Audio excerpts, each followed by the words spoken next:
nakakahiya kaya mag-video, hawakan mo yung cellphone mo, ganyan, pag ganyan ka, ay para kang tanga nun, nagsasalita ka, di ba? Tapos dito yung cellphone mo, pinagtitinginan ka ng mga tao, grabe.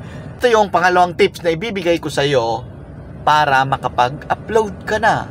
Gusto mo bang maging vlogger o maging sikat na content creator? Pero nahihiya ka pa rin mag-upload hanggang ngayon. Meron akong 3 tips na ibibigay sa inyo para makapag-upload ka na. Kaya tara, let's go! Yo, what's up? Ako nga pala, si Jeff Cinco, isang entrepreneur at isa ring baguang content creator dito sa Davao del Sur. At ngayong araw na to ay pag-uusapan natin kung paano makapag-upload ng hindi ka nahihiya. Pero bago natin yan umpisan, gusto ko lang ikwento sa inyo ang aking buhay sa pagiging content creator. Hindi naman sa matagal na kung nagko-content kaya nagbibigay ako ng tips para sa inyo kasi parehas lang din tayo. Baguhan lang din ako. Mga 5 months pa lang siguro akong nag-upload ng video. Pero hanggang ngayon, umabot na ako ng mahigit mga 100 videos na yung na-upload ko. At marami rin akong mga reels na in-upload. So, paano ko nga ba nagawa yun na matanggal yung hiya ko?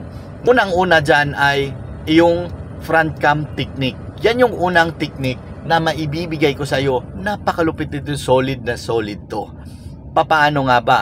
Halimbawa, kung ikaw ay nasa bahay o ikaw ay nagda-drive, katulad nito, sa akin ngayon, meron akong lagay ng camera o cellphone dyan sa harapan. Dito mismo sa harapan. Tapos, tuwing nagda-drive ako, nagsasalita lang ako ng natural, normal, walang halong chemical. Biro lang. Hindi, parang yun lang yung technique na ginamit ko. Kasi pag araw-araw mong gagawin yan, na nakaharap yung mukha mo sa cellphone o sa camera mo, masasanay ka rin. Kasi tayo kasing mga baguhang uploader, baguhang content creator, ayaw nating makita yung mukha natin na nasa cellphone. Kasi nga, nakakahiya naman talaga, di ba? Kung first time mong ma-upload, nakakahiya na baka i-bash ka na bakit ang pangit-pangit mo, bakit ang ganyan yung boses mo, ganyan pagmumukha mo. Pero sa katagalan, maging natural na lang siya. Parang ganito, parang ito halimbawa. Halimbawa dito na parang natural lang is yung kumakanta. Yan. Sa mga video okay, di ba? Meron yang mga yung hulog 5 piso. Pag hindi ka sanay na kumakanta diyan, first time mong kumanta diyan, syempre nakakahiya yan lalo na pag may mga tao, di ba? Pero pag ito ay gagawin mo ng halos araw-araw, nakakanta ka dyan sa maraming tao, pangit ba yung boses mo o maganda, pero kumakanta ka, wala na yung hiya-hiya mo. Kasi nga, natural na lang sa'yo, di ba? Hindi mo pinilit. Normal na lang sa'yo na kakanta sa videoke, di ba? So, yan yung unang halimbawa. Pangalawang halimbawa, para maging natural. Ano nga ba? Wait lang, nag-isip ako.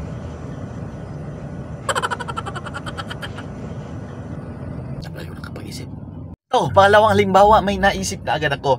Halimbawa dito, sa mga okasyon, yan, mga kainan, birthday, kasalan, binyag, o patay man, di wag yan. Sa mga ganyan, ito experience namin na noon talaga, yung nagti-take out, nakakahiya yan. Yung pag-uwi mo, may bitbit ka, busog ka pa, nakabitbit ka pa. Noon, nakakahiya talaga yan. Pero guys, pag masanay ka, nawawala na yung hiya mo. Lumagpas pa nga di ba?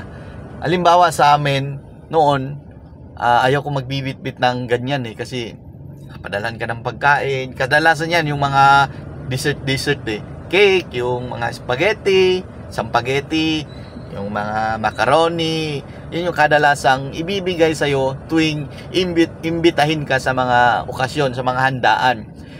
Pero pag first time mong gagawa ng ganon, syempre nakakahiya, di ba? Nakakahiya talaga yan. Yaks, titingnan ka ng mga tao. Ano ba to? Patay gutom naman to si ganito. Bakit may bit-bit pa? Pero sa amin, habang nakasanayan na namin, makapal na mukha habang nakasanayan na namin, parang wala na lang. Natural na lang, normal na lang na pag uwi mo, may magpapadala sa'yo na mga pagkain, di ba? Parang sa aso din namin, tuwing pumupunta kami ng kainan, mga pagkain dyan, restaurant ba yan o fast food ba yan, pagkatapos namin kumain is manghihingi ako ng plastic dyan, kasi yung mga buto-buto, yung tira namin kinain ay dadalhin ko para pakain sa aso namin. Nung una nakakaya, pero habang tumatagal kasi, ang araw-araw mong ginagawa magiging natural na lang yan, parang normal na lang talaga. So magbibigay pa ba ako ng pangatlong halimbawa o okay na tayo dyan? Okay na ba? O sige. Ito yung pangalawang tips na ibibigay ko sa iyo para makapag-upload ka na. At ang pangalawa dyan ay voice over technique. Paano nga ba itong voice over technique? Kasi napapansin ko nung nag-umpisa akong mag-upload, lalo na pag pumupunta ako ng mga restaurant o mga kahit anong handaan ba yan o kahit anong okasyon o kahit saan ako pupunta ba ako ng mga malls o mga bagong bukas na establishment. Doon una, nakakahiya kaya mag-video, hawakan mo yung cellphone mo, ganyan, pag ganyan ka, para kang tanga nun, nagsasalita ka, di ba? Tapos dito yung cellphone mo, pinagtitinginan ka ng mga tao, grabe. So kung di mo kayang gawin yon, ito ang tips ko sa iyo, yung voice over. Video ka, kadalasan yan yung mga ginagamit ngayon ng mga vlogger. Video lang, ganon, kuha ng clips, habang video, tapos time-lapse, tapos pagkatapos nun, yun na, mag voice over ka kung anong ginawa mo sa araw na yun. Maraming ganyan at maraming sumikat rin sa ganyan. Pero ang problema na naman dyan, alam nyo kung ano, yung nakakahiyang boses mo. Yung parang ang pangit ng boses ko, parang ang pangit niyang pakinggan, parang nakaka awkward pakinggan. Tama ba yung English ko? Awkward. Hindi, parang ang pangit pakinggan, di ba? Kasi first time mo yung narinig yung boses mo na nagsasalita, kaya ang pangit pakinggan. Pero ito na naman yung gagawin natin. Mag voice over ka, magsalita ka ng siguro mga 30 minutes yata. Ayan, mahaba na yan, o 15 minutes. Tapos, ang gagawin mo dyan, i-play mo buong araw. I-play mo, pakinggan mo, hanggang magsawa yung utak mo sa boses mo.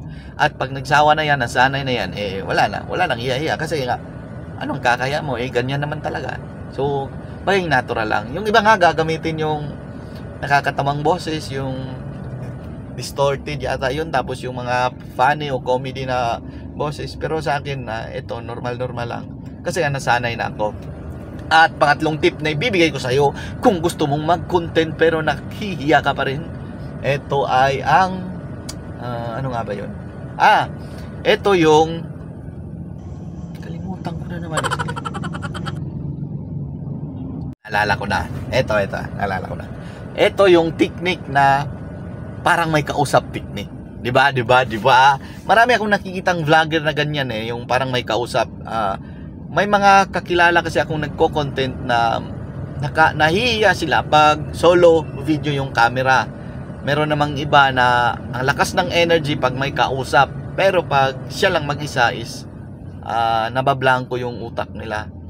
Ang maganda kasi pag may kausap ka, meron kang katabi o kaharap, may palitan kayo ng opinion sa tuwing nabablanko ka, maaaring may tatanungin siya, maaaring ding may sasagot ka, o maaaring ding may tatanong ka. Kadalasan mga ganyan, mga podcast o malalaman mo rin naman kung para saan yung Pero paano nga ba yung saan yung cellphone ko? O halimbawa na lang, wala akong cellphone, ito na lang. Paano nga ba yung technique na parang may kausap? Halimbawa, eto, isa kang negosyante, gusto mong maging vlogger ngayon, katulad ni, basta hindi ko lang sasabihin, daming nagchat sa akin paano daw ganito. So halimbawa gusto mong negosyante ka, paano maging natural? Huwag mong iharap yung camera mo, huwag dyan sa harapan, dito mo ilalagay sa dyan, dito mo ilagay yung camera mo, dito banda, basta dyan, ang gulo ng sasakyan. Doon banda, or kaya dito yung camera, yan, para maliwanag. Dyan yung camera. Tapos ang technique dyan, na parang may kausap technique ka dyan, huwag kang titingin dito sa camera. Ay, dito pala yung camera, sorry. Huwag kang titingin dito, ganun ka lang, nakadiretso ka lang. Tapos halimbawa, ito, hawak ang telepono, delivery yung yung senaryo, Pero totoong senaryo, wala, huwag yung sinungalingan, kalokohan. Halimbawa, ganito, pa-deliver ka, halimbawa, ano ka, nag-deliver ka ng product, yung tauhan mo, inutusan mo mag-deliver ng mga supplies mo. Halimbawa, yung business mo, pagkain, o nagdi-distribute ka ng mga, ganito. Hello, huwag kang titingin dito, ito yung camera ha, dito yung camera, so ikaw dito ka titingin, para yung kuha mo dito sa, ano nga ba? Basta. Halimbawa, hello, ay, kumusta yung natin dyan? Na-deliver mo na ba? Ihatid mo doon. Pagkatapos mo ihatid yun, puntahan mo agad si para madalhin na natin. Oo, tapos pagbalik mo doon, manager na ka na naman. Sa manager ka tumawag. Tapos pagbalik mo doon, sabihan mo doon si manager natin, ganito yung report gagawin at isend. Di ba? Parang ganun lang. Ito yung camera. Dito yung camera, di ba? Ay, ito pala camera, sorry. Ito, camera. Camera casing. Ayan. Parang ganyan lang. Tapos yung kuha is galing dito. Hindi galing sa mukha mo. Kasi, napapansin ko sa ibang mga nagva-vlog, yung chubby na yun. Busparak, yun yung mga technique niya, parang may kausap. Pero, ang totoo naman talaga niyan, kahit wala kang kausap, wala din naman yun. Di ba? Parang ganito, nag-usap kayo. Parang sinagot mo yung tanong niya, pero wala namang nagtanong. Bigla ka lang nagsalita. Tapos, kinuhan mo ng clip, video dito. Yun na. At, okay na ba yung 3? Dagdag pa ko ng isa. Bonus ha. At ang panghuling tip ko dyan ay bibigay sa iyo, pang-4, 3 lang sana yon, ay walang iba kundi mag-upload ka. So paano nga ba mag-upload? Guys, video ka lang ng normal, ng natural. Tapos, mga 5 minutes ba yan o 2 minutes ba yan kung anong ginagawa mo. Pagkatapos nun, i-upload mo na agad. Huwag ka nang mag-edit ng malupit dyan. Huwag mo nang first upload mo kung i-edit. Kahit nakakatawa ba yan o kahit nakakaiyak. Kahit nakakatawa yung first video mo, hayaan mo na. I-upload mo agad. Natural lang. Parang ito yung natural ko tapos, upload mo agad. Ito kasi yung walang hiya, di ba? May video ka na, 1, 2, 5 yung video mo, ganyan.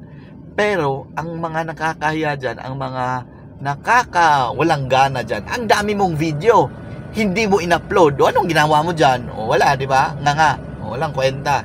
So, ang gawin mo, pag mag-first video ka, gumawa ka ng video ngayon, tapos, upload mo agad. Wala nang, kahit walang title yan, upload mo agad. First vlog, parang first vlog lang, lagay mo, first vlog ko. Siyempre, ang daming maghaha dyan kasi nakakatawa yan. Yung itsura mo, nakakatawa. Tapos, nakakaya. Ang daming, magbasa yun. Yung kumare mo, yung mga kaibigan mo, tatawa yun. Ang sasabihin, ha. Hayaan mo na, ganun talaga. Tapos, daming susuporta sa'yo dyan. Sa una, isipin lang, parang tanga talaga to si Jeff Tingnan mo yung video niya, parang tanga. Hayaan mo na. Tapos, yun lang, upload ka. Wala kasing kwenta pag may video ka tapos di mo in-upload. Upload ka. Tapos, upload ka kung kaya mo araw-araw isa. Araw-araw. Kahit mga clips lang. Kasi pag nasa sana yung katawan natin, parang natural na lang din. Parang normal. Parang yung pag-upload, pag-video, pag-content, parang almusal mo na lang. Diba? Lupit doon, parang almusal mo na lang. Yun lang yung mga tips na ibibigay ko sa iyo para makapag-upload ka na. Di ba? Yung hiya-hiya, masasanay ka rin. Meron nga akong kwento ko sa iyo, yung nandun kami sa Cavite, chismis ko na lang to. Meron kaming tinirhan doon na yung anak niya is vocalista ng banda. Tapos, ito yung nakakatawang parte, guys. Nag-video kasi ako doon, nag-vlog ako doon. Tapos sabi ko sa kanya, hindi ka ba nagba-vlog? Hindi po, nahiya kasi ako. Intro voice kasi ako. Introvert kasi ako. Sabi niya. Sabi ko, ganun ba? Nung nakita ko siya, kumakanta kasi bukalista to kumakanta, hindi sa loob ng CR ha. Hindi rin sa loob ng bahay. Kumakanta to siya sa mall. Sa mall to ng Hacienda. Shout out si Ella Langres ng ATBP Band. na kumakanta dyan sa malupit na singer dyan sa may Cavite. Sa Dasma to sila. Kumakanta siya sa mall, ha. Guys, sa mall, ha, yung maraming tao. Napakaraming tao nung pumunta ko. Shoutout nga kami doon eh. Tapos nandun siya, guys, kumakanta. Isipin mo, ha, isipin ko, ha, ito. Mahiyain siya sa camera. Ayaw niyang mag-video dito. Tapos doon siya kumakanta sa harap ng entablado ng maraming tao. At ito pang nakakatawa, hindi siya nahiya doon. So, anong kakaiba doon sa kanya? Napansin ko doon, pag alam mong magaling ka doon, malupit ka doon, is hindi ka nahihiya. Hindi ko kaya yung kumakanta doon sa maraming tao, guys. Pero kung araw-arawin ko yung kumakanta, walang hiya na talaga ako noon. So, pero yung nakita ko sa kanya, ang galing niyang kumanta Ang galing niyang kumanta. Pero nahihiya siya mag-vlog. Yung pagbablog naman, wala ka namang kasama dito. Ako lang, wala naman akong kasama dito. Mas, hindi to nakakaya kasi wala akong kasama. 'Di ba? Yung pagkanta niya, napakadaming tao, guys. Parang, hindi ko talaga kaya siya. Pero, kakayanin ko pag bibigay kayo ng stars. Parang yun yung storya. Pero, napansin ko, pag core gift mo, kung magaling ka dyan sa bagay na yan, hindi ka nahiya na videohan ka. So, anong tips dun? Kung saan ka magaling, yung parang normal na lang sa'yo, yan yung i-content mo, diba? Bonus ko sa inyo yan. Ako, wala naman akong magaling, diba? Ito, magaling lang ako sa kalokohan. Kaya ito, yung mga content ko, may mga halong kalokohan. At yan lang muna, guys, kasi papasok pa ako sa loob. Pupunta kami ng Kinapawan ngayon. Maraming salamat sa pagtapos nitong video. Ako nga pala si Jab Singko, nagsasabing kumpati permi sa gusto mong maging content creator, malupit na vlogger, is upload ka lang na ang upload at huwag kang tumigil hanggat hindi nagrereklamo yung Facebook na ang dami mo ng video. Yun mga pala, follow my YouTube channel. May YouTube channel dyan. 1.9 followers na tayo, guys. 1.9 followers na tayo sa YouTube channel. Hindi billion, ha. 1,000 lang. Follow Jab Singko. Follow my YouTube channel. At huwag kang lilimutan magdasal at magpasalamat sa buong may kapal. Ako si Jab Singko ang nagsasabing, kumpade, pero may laban lang sa buhay, laban lang sa pagninegos, laban lang sa pag-content. Tuloy-tuloy lang tayo. Let's go! Gusto mo kumanta ba ako?